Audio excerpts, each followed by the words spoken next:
What do you do when your team puts the wrong roof on a customer's house? If you're Brett Tesson, you own it, fix it, and turn it into your biggest marketing win. In this episode, we're unpacking the power of extreme ownership, true service, and building partnerships that last. Brett shares how Tesson Roofing scaled by focusing not on shortcuts, but on relationships with customers, crews, and suppliers. Brett Tesson is the founder of Tesson Roofing in St. Louis, Missouri. Starting during the 2008 recession, he grew from cutting lawns to building one of the most respected roofing companies in the region, all while pioneering a W-2 sales team before it was cool. Brett's approach is deeply personal. He serves his crews Gatorade and frozen Snickers, meets with his suppliers to align expectations, and leads a company where doing the right thing is the business model. He's built a loyalty from second grade friendships to his entire staff by being someone worth following. If you believe in building a business rooted in service, accountability, and long-term impact, this episode will show you how it's done. Let's jump in with Brett Tesson of Tesson Roofing. Welcome to the Roofing Success Podcast. I'm Jim Aline, and I'm here to bring you insights from top leaders in the roofing industry to help you grow and scale your roofing business. Brett Tesson, how are you today, man? I'm well, my friend. How are you? Good, man. Tesson Roofing, St. Louis, Missouri. Missouri. Yeah, on the Missouri. That's right. Missouri. All right. Did I get that? You can't go wrong. No. And, I got to know you. I've been getting to know you a little bit over in the Roofing and Solar Reform Alliance. And, just for the audience, this is a story that I told Adam this too the other day. I was like, man, I remember when, I think I told you this too. I was like, I remember the first call you were on, and I was like, oh yeah, that guy's different. Yep. He's thought about his business a lot, and he's put a lot of effort into it, and he's really executing on a high level. I could tell it from the, as soon as you open your mouth, like, oh, yep, that's someone who's been doing it. So I'm excited to have you on, man. You guys have built a fantastic business there. And tell everyone a little bit about your story, how you got into roofing, how Tesson was born. Well, I started the company back when I was 25 years old. I'm 41 now. It was like a long time ago. It was basically, I owned a little lawn care company, landscaping company that I started when I was in junior college. And I enjoyed it. I was 19 years old. And I had a buddy that was in the roofing industry. And he'd been doing it a little while. And I said, hey, man, I'd love to get in front of your sales manager and just talk to him, visit with them. What you do sounds fun, And so after like 6 weeks of just harassing my buddy Derek and going over to his apartment, putting my resumes, knocking on his door, I'm like, man, Derek, you're making it hard on me, So he finally put me in front of his sales manager, Kevin, and kind of laid it out. And it was straight 1099, straight commission. And I said, well, I would love to learn what it is you guys do. So from like 7 o'clock to 4 o'clock, I learned the exterior contracting business. And then I would go home, grab my trailer, and just go out and cut grass all evening. And then cut grass on the weekends and any type of little landscaping projects that I couldn't handle, mulch jobs, small walls and stuff. I had another buddy, Nick, that was doing it, and we worked the deal, and he took care of it. So I did that for about a year or so, year and a half. And then I was able to step out to the exterior contracting side completely. And then about 2 years or so after that, I went off on my own right there in 2008, 2009, and the economy was booming. Everybody was,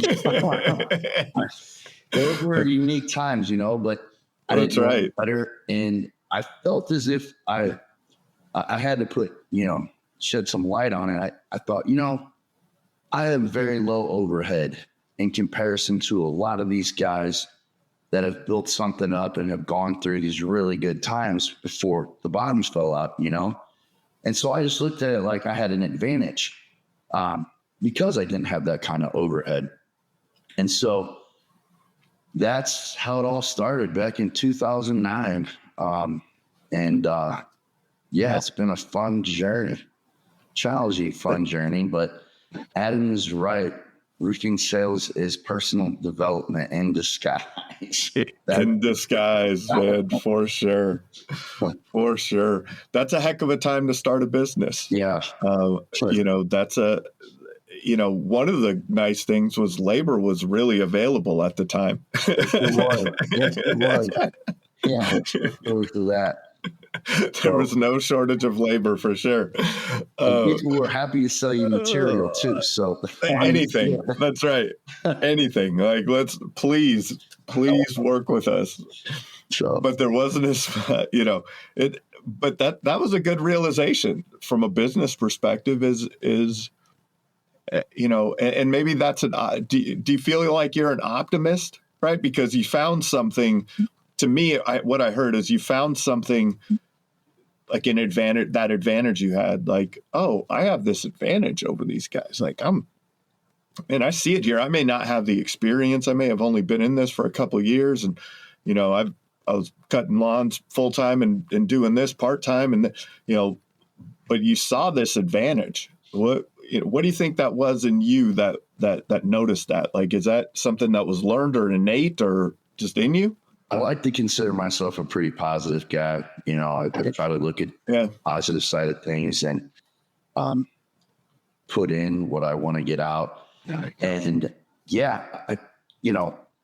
I had to look at the bright side, which was I was off on my own. It was really scary. I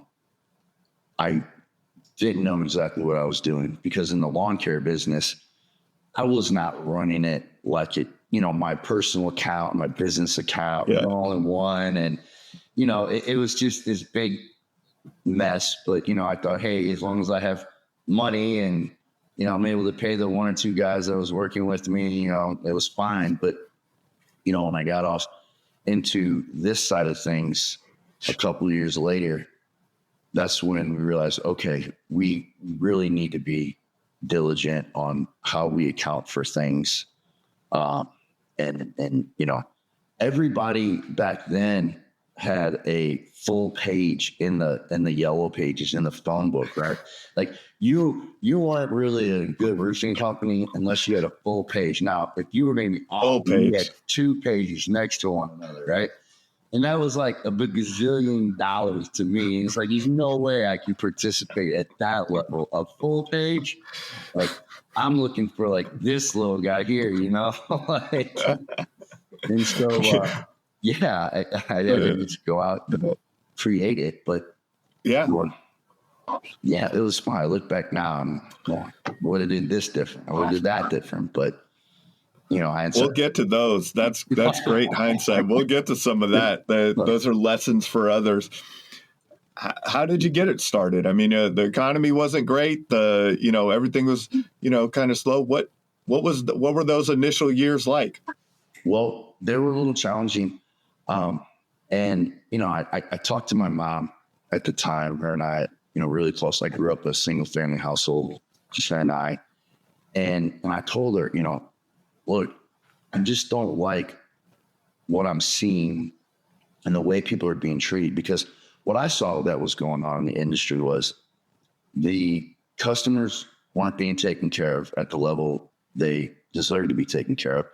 And a lot of that was out of my control, because once you get it turned over to another department, if they don't take care of things the way that you present them, then it makes you out to look like a liar, right? And I don't want to be a liar. So I had some customer service challenges there. There were crews that weren't necessarily getting paid, or if they were, they weren't necessarily getting paid correctly.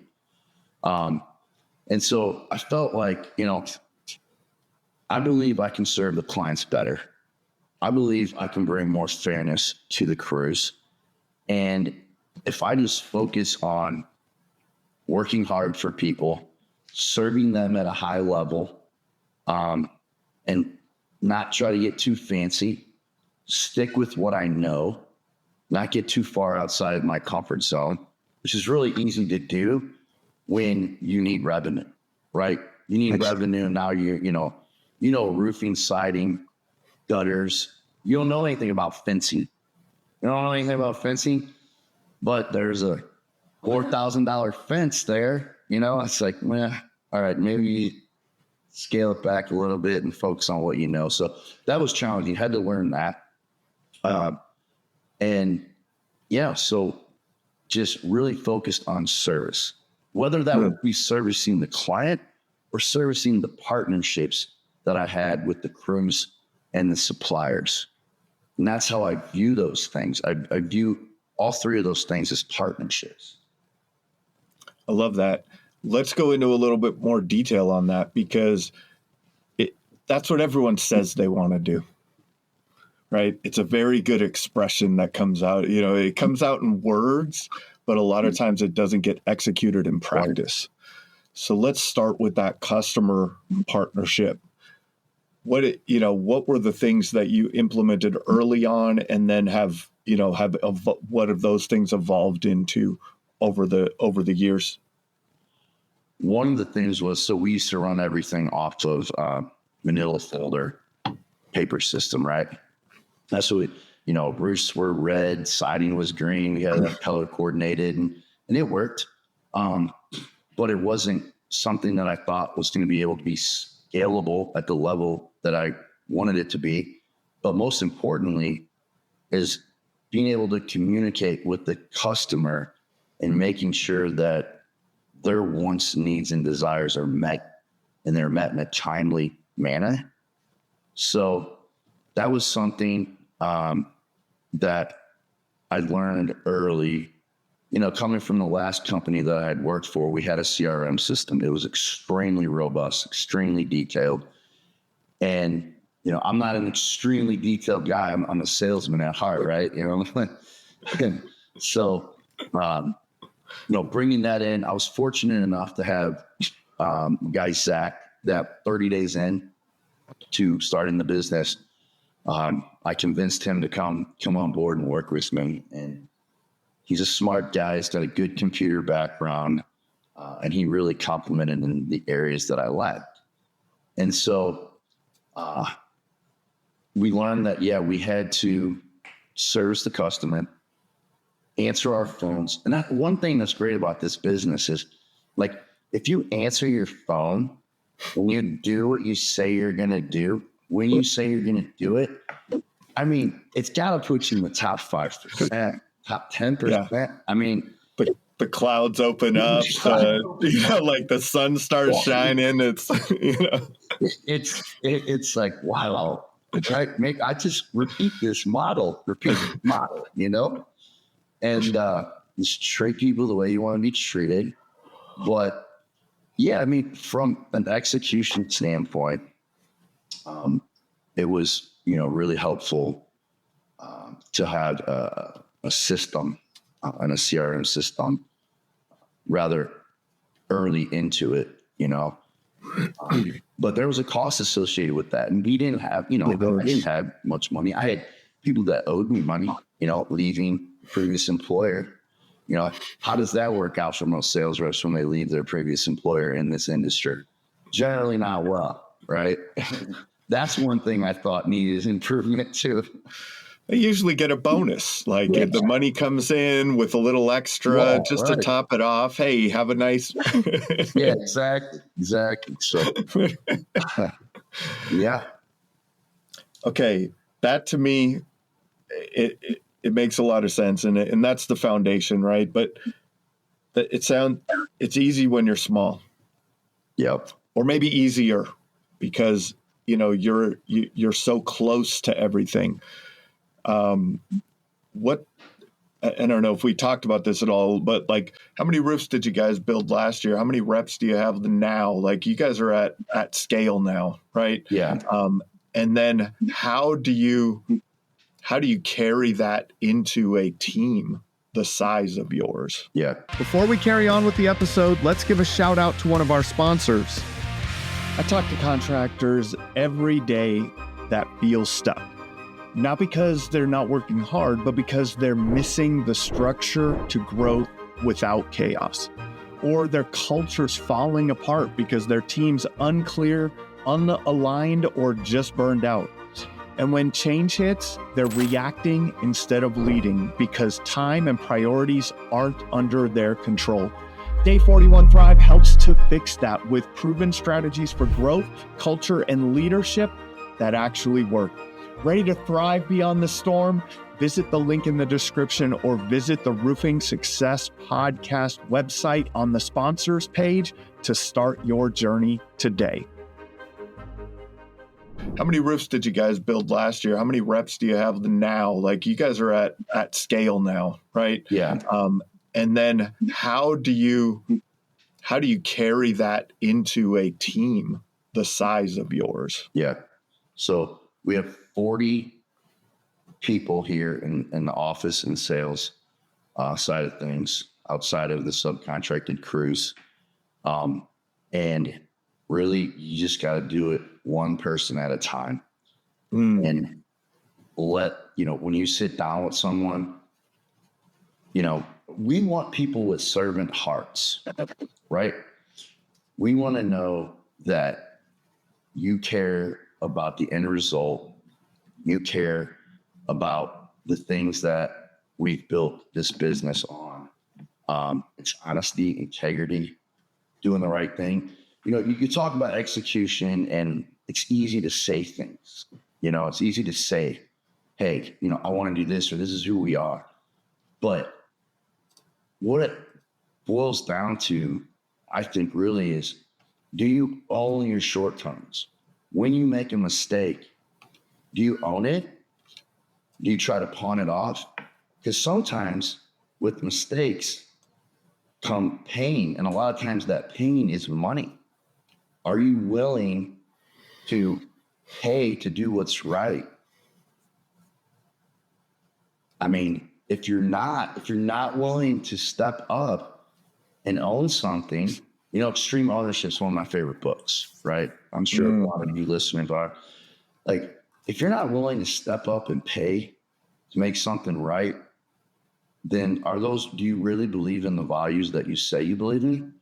Earlier this morning, I had my sales manager and one of the sales reps come in and sit down with me, and the sales rep, we put the wrong color roof on the person's house. They picked a tan roof and then texted him later and said, hey, we want to go Maury Black, right? Yeah. And so really, it's a breakdown in communication on our end. Yeah. And the lady, what her desire was, either A, you give me all my money back, or you change your roof out. And so we're changing her roof out. And that sucks, but yeah. Well, you know what? I mean, that's who we are, right? Yes. And that's who we want to be. That's who we want to be known as, a company that does what they say they're going to do. And I think that is really part of the execution, is stepping up when it's hard.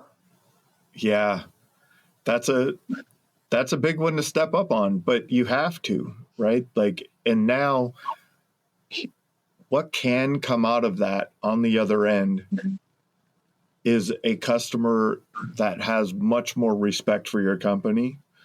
They will never say, my goodness, they made a mistake internally and they came out and replaced my roof with the right color. What? Like, how much, what kind of story then, I think about that? Like, what kind of story gets told about your company outside of your interactions with that person, right? With that homeowner. And it's the right thing to do. It's the right thing to do. It's the right thing to do. It's the right thing to do. We were over there replacing this brand new roof, and the neighbors were like, what are they doing? Well, they put the wrong color shingle on, but they came back out and they're making it right. So, that right there, I think, speaks volume, because roofs aren't cheap. right? And for the consumer, you want to know if you're going to part ways with a lot of money, that the company you're giving it to is going to do the right thing.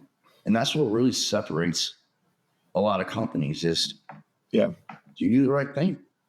Yeah. What other things stand out to you that in that customer relationship, that customer partnership, the customer journey that you guys have done over the years that has made a difference with the customer, maybe also with your team?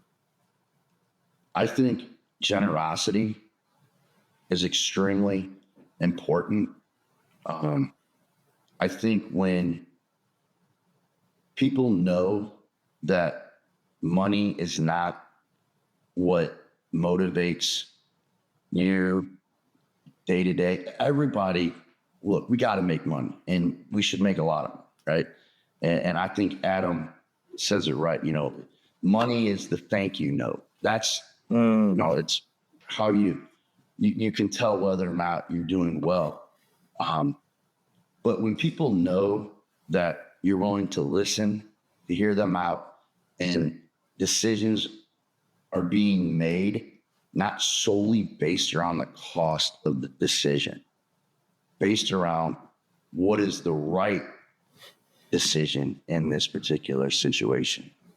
And, you don't always walk away feeling financially well about it, but you try to minimize those. And the good thing about it is you learn a lot really quick when you lose money or you pay money. So I always try to look at the bright side of things. And make decisions based upon what's right, not what's motivated by money. And when you are that person and people know that that's who you are, they know that when things don't always go right, that you're going to be fair. I as you were saying that, as soon as you said the word generosity, when you started that conversation, what it made me think of is how good your team must feel knowing that you guys are doing that or are willing to do that. It's not a conversation of, all right, guys, we got to figure out how to hide this one. Yeah. Like that's now you're putting them in an ethical dilemma, right? When they come to work, all of a sudden they're in an ethical dilemma. Like, oh man, I got to lie to this homeowner because we screwed up and we don't want to take ownership of it because we're going to lose money on it. And, boy, I could see that how that would have a huge impact on the team. Yeah, absolutely. When people believe in the company, they believe in the people that lead at that company, I think it gives them a lot of peace of mind and confidence when they're in front of the consumer, right? Because they know that they have a support group behind them that is going to step up if something happens. Yeah. We're in roofing. It's a high risk business. I mean, at the end of the day, and my guys hear me say it all the time, I said, we're risk managers. That's what we do. Every single day, we're risk managers in the roofing exterior contracting arena. Our first job is to manage risk. And it's very risky business. It is. Everyone looks at it for the opportunity that's in front of them. Like, oh, there's a lot of money, there's a lot of this, there's a lot of that. But if you think about that, like that's what you're doing on a day-to-day basis. Mm-hmm. How do you manage your partnerships? What are the things that the partnerships that you have with your subcontractors and those relationships? They're fantastic. A lot of guys have worked with us for many years. They're very loyal to us. They appreciate the partnership. I mean,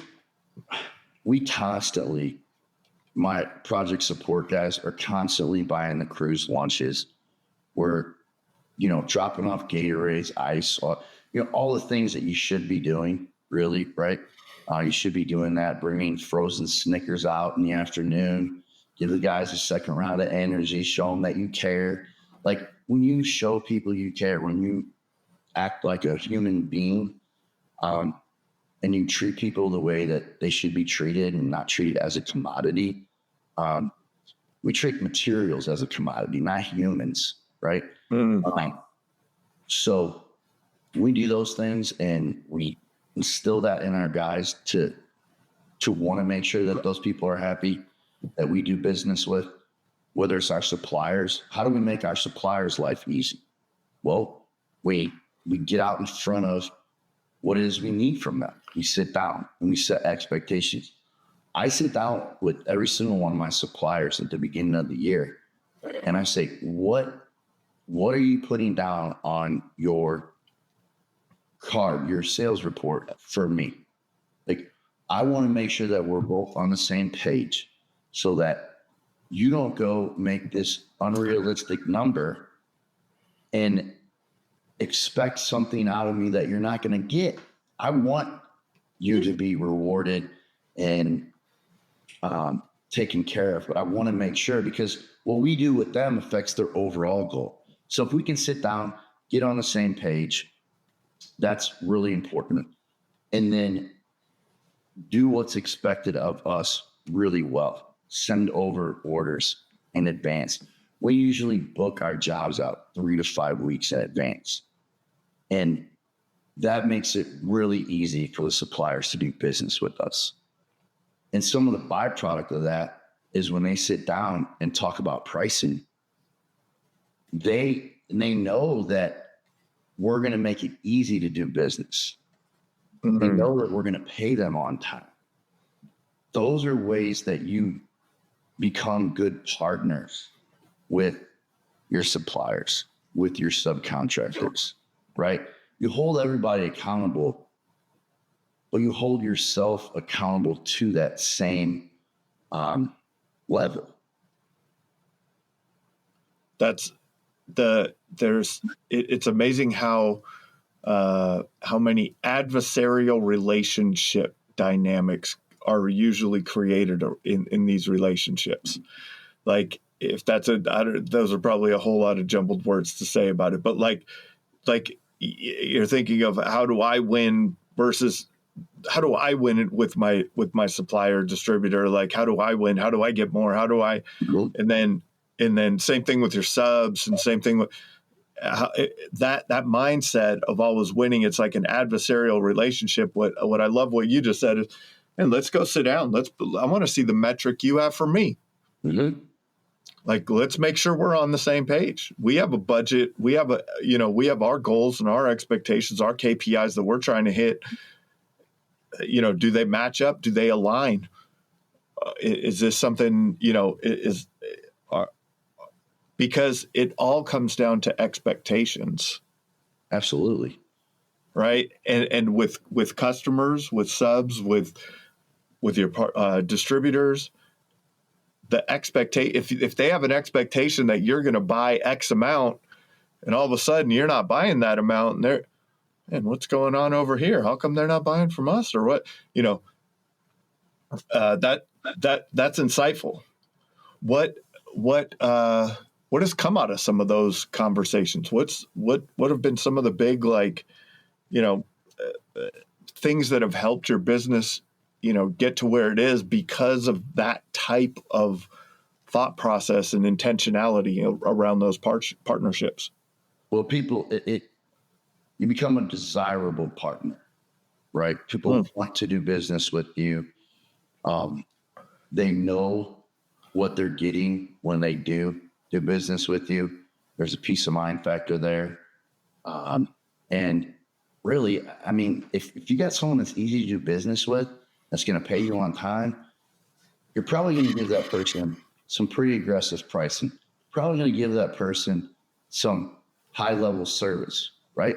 Yeah. If I see delivery drivers out and about, let's say at a gas station, if I see one of the delivery trucks in a gas station, I will intentionally pull in that gas station, figure out how many guys are on that truck and give them each money to say, hey, thank you for what it is you do.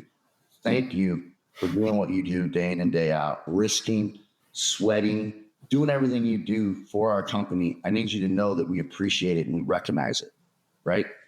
Well, that trickles down, right? When they pull up to your job site and they see that it's a Tesson roof, okay, and maybe it's a Friday afternoon and it's the last drop. They treat that delivery, I think, from what I can tell, and I tell by the fact that we don't have the problems that some of my other contractor friends have. You just, when you show appreciation, it goes a long way, and it doesn't cost much, if anything, to show your appreciation to people and be genuine about it. And so I think that what we get out of it, I think the byproduct of that is people work hard to serve and make sure that we're happy because we know that we're doing the same in return for that.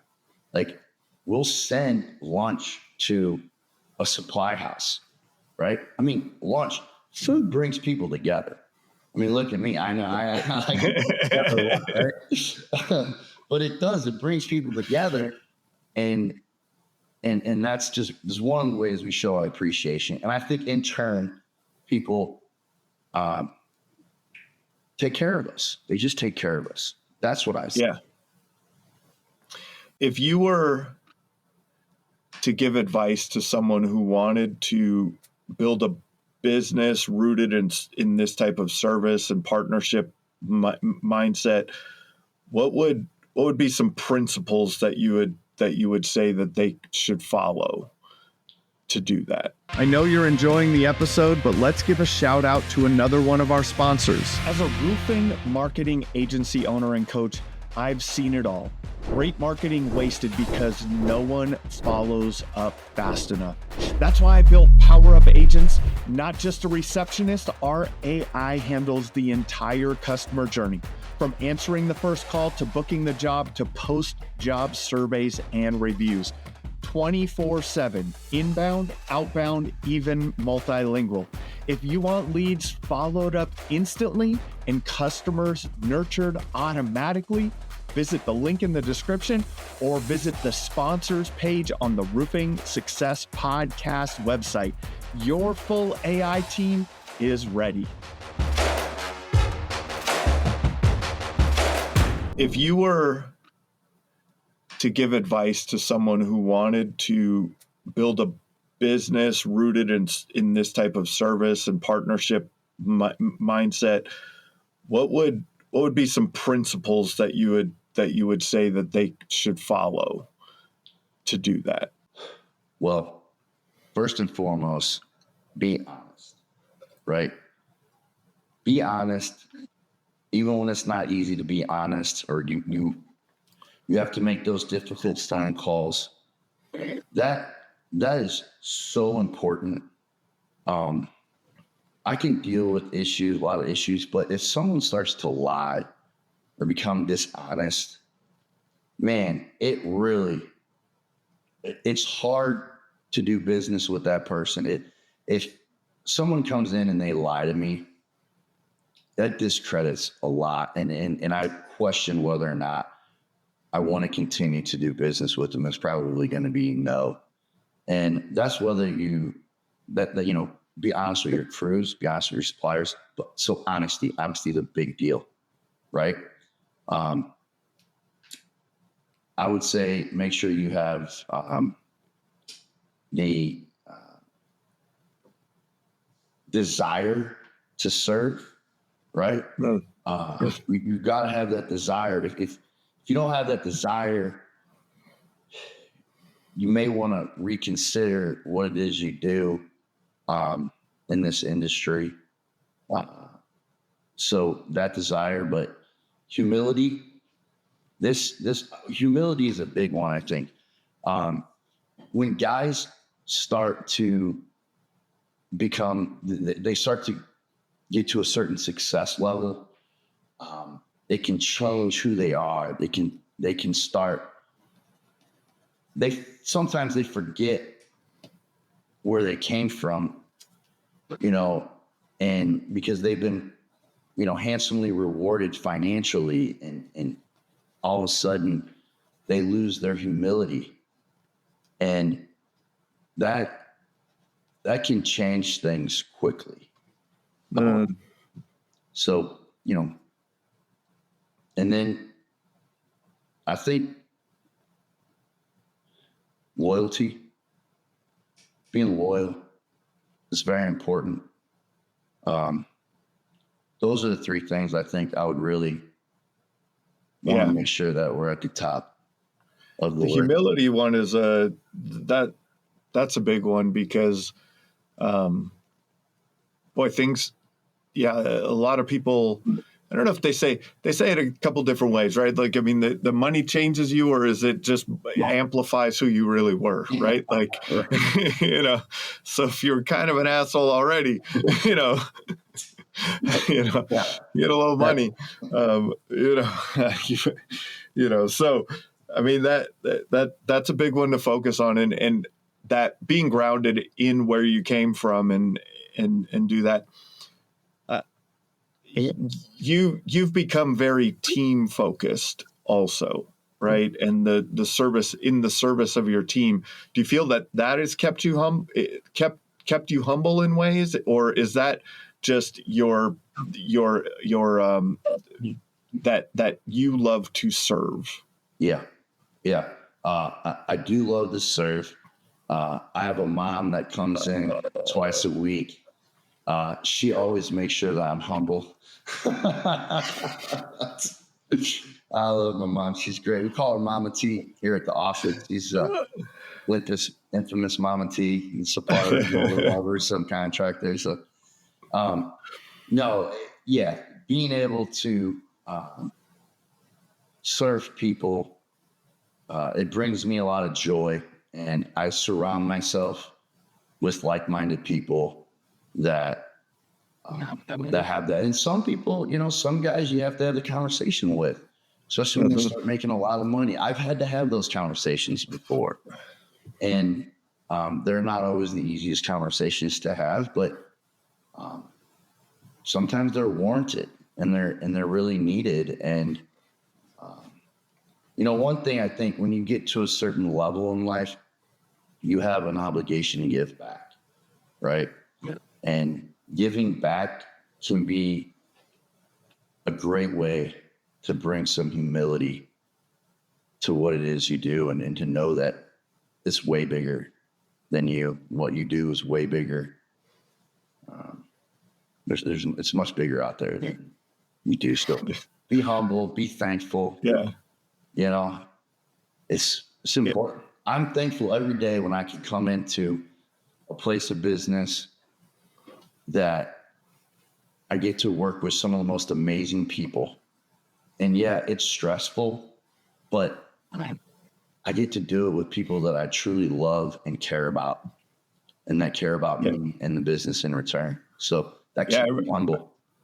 I remember you telling me, I mean, some of the people that you work with, you've known since elementary school. Yeah. Right. Like, you know, what's it like building something with people that have, you know, that knew you, you know, as a fourth grader, you know, or as a, you know, it's been that new fourth grade Brett, you know. So actually the guy, Derek, that I was referring to earlier, and the sales manager, Kevin, those guys got me into the industry. Both of them work here now. They do great, fantastic guys. But I mean, it can be challenging when, you know, I have guys that I've been friends with since second grade. But, you know, one of the things, you know, I mentioned loyalty. These guys are loyal. They're very loyal to me. They protect the organization, right? And that, I mean, how do you put a value on that? Mm-hmm. So, you know, the dynamic can be there, and some of these guys are like your brothers, but at the end of the day, they know that I'm the one that has to make the hard decisions when the hard decisions get made. And when we win, it's generally a reflection of what they've done, you know? And so, yeah, it's rewarding, challenging, Yeah. for sure. The question that came up in my mind around that is, I think loyalty is earned. How have you continued to earn their loyalty and the rest of your team's loyalty? They get to see how I respond in the difficult situations that I presented. And those are generally the situations where that's when the rubber meets the road. Who are you? Are you actually who you say you are? And they get to see that, and they're part of that. And I think they know when there's issues, whether they need help, I need help. They know that I'm there, and it's important. That really breeds loyalty. They know I care. They know I'll do whatever I have to do for them. And so, I don't know, if you can't be loyal to a guy like that, then it ain't. No.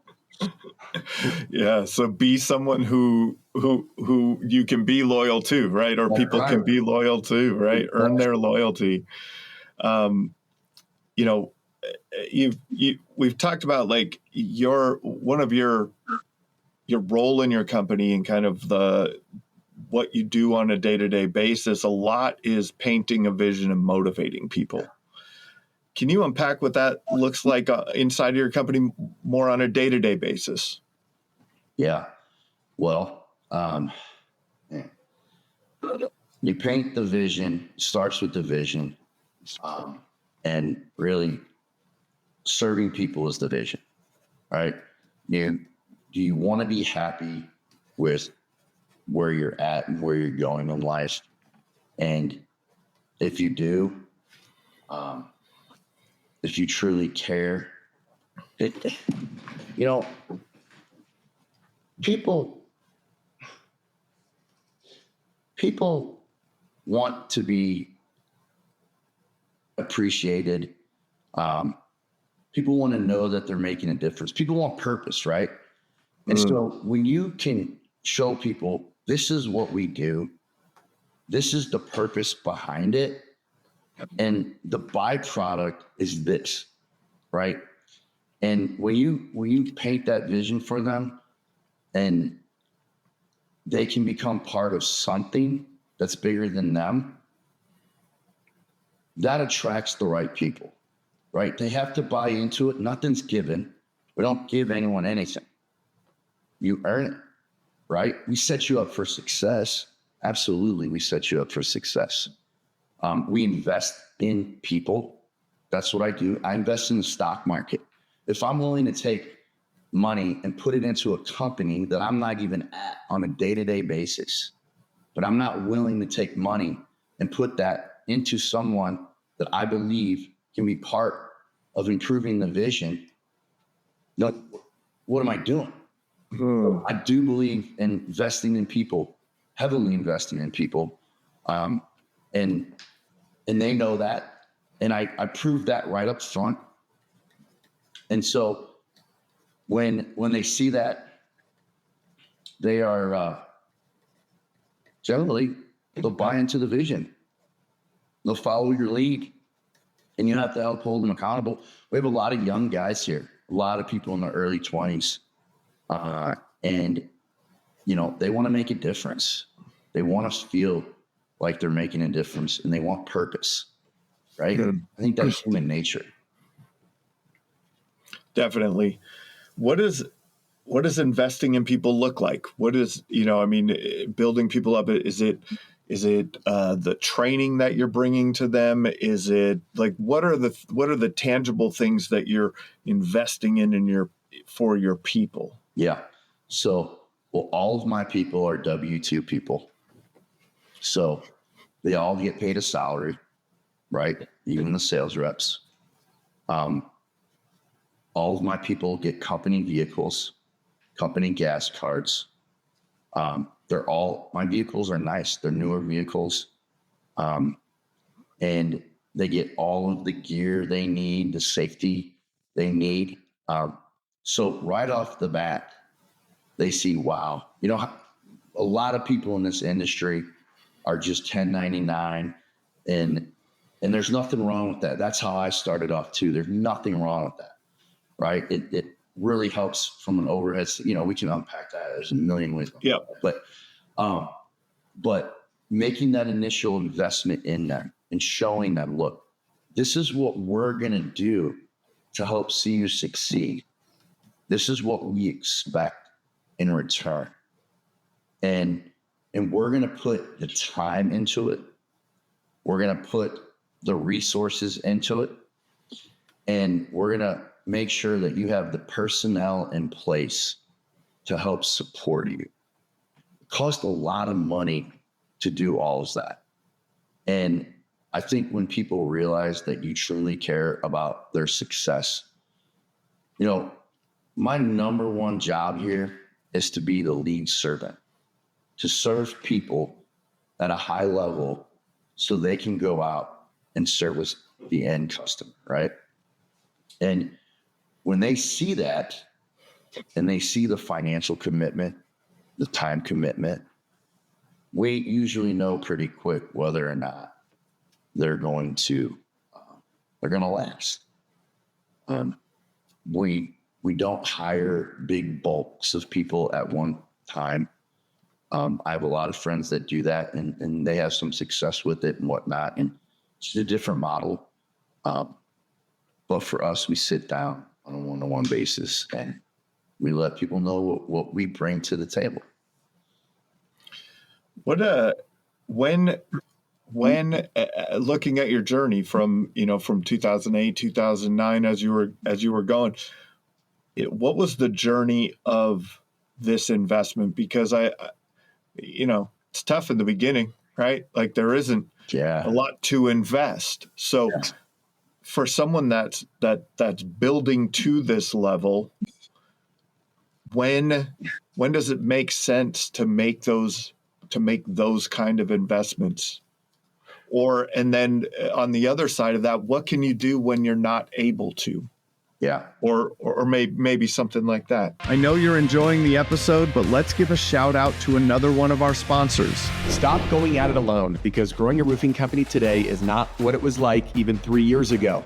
Not with the economy, not with private equity, not with AI taking over the world, and let's not forget insurance rewriting the rules. Join the community of roofers who don't really like roofers. We share our winning secrets to help each other dominate in today's fast-changing and unpredictable times. Click the link in the description to apply to join. When does it make sense to make those kind of investments? And then on the other side of that, what can you do when you're not able to? Yeah. Or maybe something like that. No, that's a good question. One thing that I see from a lot of contractors that are starting off, that are new, is they don't write a business plan, right? They don't have a real roadmap on where they're going and how they're going to get there. A lot of them were just really good salespeople, and they know that if they can just show people how they do what they do, then they too can be successful. And that's a lot how I started off, right? And that's how I got a lot of friends that work here. I said, this is what I do. This is how we do it. And these are the end results when they did it this way. So you got to figure out what your business model looks like, right? Because in this business, there's two lanes. There's 1099 and there's W2, right? And so each of them have different conversation pieces to them. And you have to figure out what the cost is. With the business plan comes the budgeting. So that's one thing that it's not always, especially for salespeople, we're not always super interested in sitting down and creating budgets and figuring out what things are going to cost. What I like to do with people is reverse engineer the results, and figure out where they want their income to be, and then work backwards from there. Adam's got an awesome income tracker that people put together, but there are two separate lanes, and each of them have different answers to them. But I think at the end of the day, you got to figure out your roadmap, and it's important to keep your blinders on. It's very easy to look over and see what someone else is doing and think that you have to do that, right? You have to think of it like you're in the Kentucky Derby and you're the horse running the race. You can't look over. There's blinders on those horses. And they just look at what's in front of them. They know that they've put in the training. They've done what they needed to do to get there. Now run your race. Stay focused. Don't worry about the other guys. You need to know what it is that they're doing, how they're operating to an extent, but stay focused and run your race. There's that one of my favorite memes is the picture of Michael Phelps swimming and the other guys in the lane next to him about a whole body length behind him, like looking over at him while he's swimming, you know. Yeah. And that's good advice also, because everyone's journey is going to be different. Everyone starts in a different place. Everyone has a slightly different vision on how they want to execute in their business, how they want to take care of their people versus another company taking care of their people, how you want to take care of your customers versus how someone else takes care of their customers. What was that? I'm assuming that you made a switch to W-2. Yeah. When did you do that?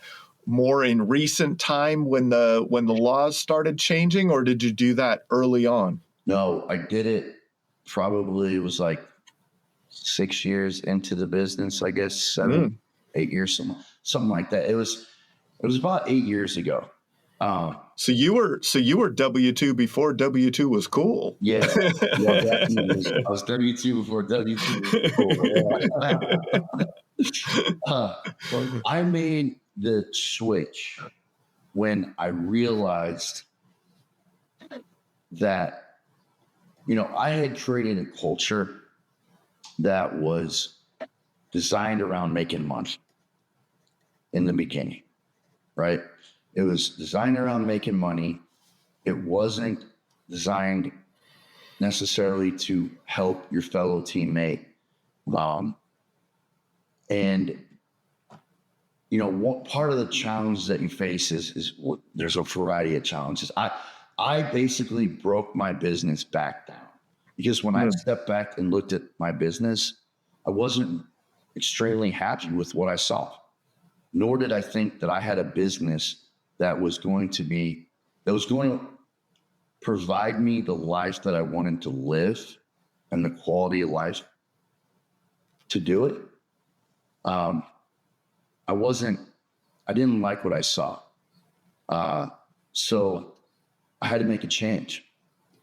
And that was a monumental time for me. I learned so much about myself. I can tell you these things because I made these mistakes, right? Like, as I'm saying, we are where we are because of the mistakes that I've made. And they've been big mistakes at times, But, we switched from 1099 to W-2. And at the same time, we switched from doing insurance proceeds agreement to writing contracts and selling things on numbers. So I lost people, right? I had to revisit the commission structure to do this. And I had to try some things out. We didn't go straight from 1099 into the business model that we're in now. There was some trials and tribulations between between those two phases. But you find out who you are when you're backed into the corner. My revenue took a huge hit. And it wasn't ideal. But I knew that if I really wanted to get out of my business what I thought was we were capable of, then I had to make a change. And it took 18 to 24 months for me to finally realize that, yeah, it was the right thing to do. And now I look back and I'm like, thank God, you know, that we did that we made that transition. And a lot of those people, they're no longer with the organization. So the organization had to change. The team had to change. There was an evolution in it, in that transition, is what I'm hearing. Absolutely, there was. Yeah. What were, there's a big, I mean, this was like I joked around, you were W-2 before W-2 was cool. Who was doing W-2 10 years ago? Nobody. And people thought I was right. Yeah.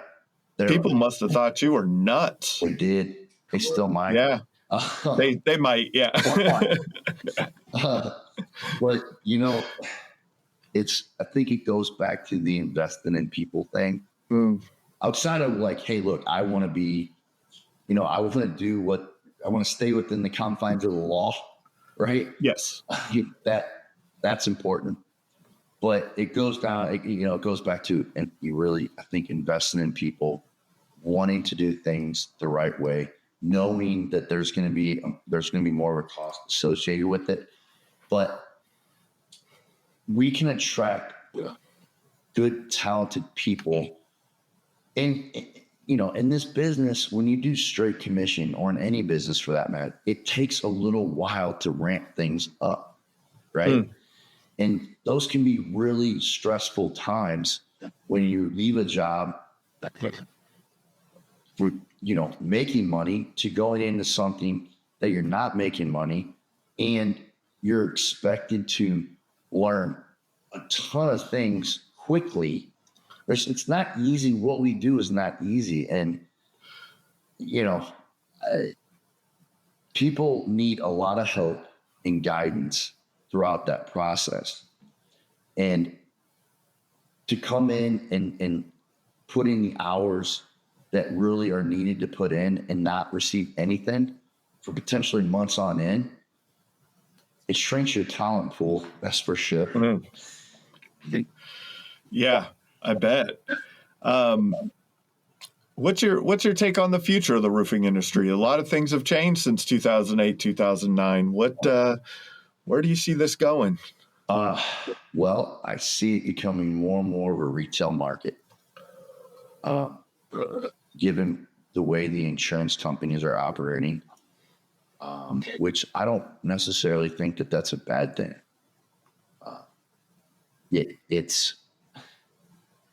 I think AI is playing a huge role. As you know, I mean, you're like at the forefront of all of it. Like, I love talking to you about what you have going on. I hear it in the room, a couple of guys that are like, listen to what Jim's got going on, man. So that's awesome. I look at, when I first started off, we hand measured everything, right? Something as simple as hand measuring. We pull hundreds of Eagle View reports every month. And it integrates with our CRM system, and it moves over, and the estimates are created, and things are so much more streamlined now than ever before. And I can only imagine what that's going to look like in 3 years, in 5 years, and what the technology is going to do for our industry. How do we, because you're a real, you're very committed to your team and loyal to your team. Have you thought about how we navigate this with the team? Yeah. First thing I do is I call you and I surround my guys like you that know AI, right? But yeah, so we do. We have done things just in the last 6 months that I never would have really considered in the past, right? And bringing in that support for people that I guess wasn't really available. But I keep an open mind to everything. I want to hear what's out there and what's available, because there's things in the past that I listened to that I thought, no, that's not a right fit right now. But now I look at it and I go, yeah, that plugs in nicely, right? Mm-hmm. So there's a lot of that's eye-opening. Yeah. All right. If you had to give people listening, your best advice, what, on how to be successful with their roofing company, what would it be? Well, do what you say you're going to do when you say you're going to do it. That's for sure. Answer your phone. I know these aren't fancy things. I don't really have a lot of fancy stuff to give you, like, wake up early, take care of your people, look for opportunities to help, whether that's in your community, whether that's the person in front of you, right? We try to really be generous people. I'm a Christian. I believe, I put my faith in God, and my finances, I put that in God's hands. And when I did that, that changed everything for me too. Like, I talk to people and ask, and they have, a Christian belief. And I ask them, I say, do you tithe? Do you tithe 10% of your income? And they look at me like I'm crazy. And like, they say, you give 10%? Like, wow. How come, And I tell people this. I tell people, I say, look, once you start tithing, you can't afford not to tithe, because you see the benefits that come along with it, and it's remarkable.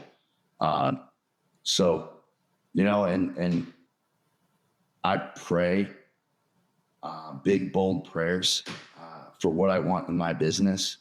I pray that God brings the right people in and removes the wrong people that aren't supposed to be here. And I'm just telling you, it works. Like, I'm proof. You can walk through my office and see the high quality people that are here. And it's not because I ran some ads, or it's I'm living proof of that. But yeah, just do the right thing, help people out. Don't make everything about money. Money is truly a byproduct of how well you serve people. It really is. I love when Adam said, it's like a thank you note, because it's so true. Yeah. It really is. Don't be afraid to spend money on investments, investing in your company, investing in your people. It will pay dividends if you do it right. It will, man. Awesome. Appreciate your time. This has been another episode of the Roofing Success Podcast. So, thank you for tuning into the Roofing Success Podcast. For more valuable content, visit roofingsuccesspodcast.com. While there, check out our sponsors for exclusive offers, shop for merchandise, and sign up for our newsletter for industry updates and tips. Also, join the Roofing Success Facebook group to connect with other professionals and stay updated on the latest trends. If you enjoyed this episode, please subscribe, like, share, and leave a comment. Your support helps us continue to bring you top industry insights. The website link is in the description. Thanks for listening.